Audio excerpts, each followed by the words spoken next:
Every organization should plan for IPv6 deployment, which means that it doesn't necessarily mean that they should deploy IPv6 right now, but they should have a plan as to, for example, how to, to look at IPv6 support in the new devices that they buy, to consider IPv6 training for their personnel, and also to plan for actual IPv6 deployment in their production networks eventually at some point in time.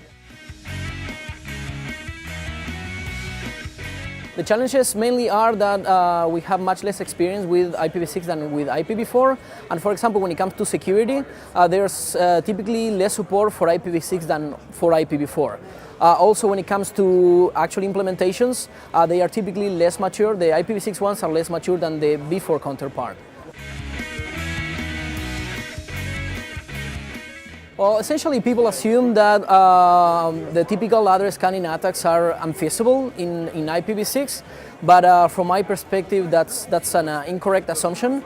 The only thing is that in the IPv6 case, the attackers will actually have to include or incorporate more intelligence into their tools when compared to the IPv4 case, but that's it. But from my perspective, the IPv6 address scanning attacks are still feasible.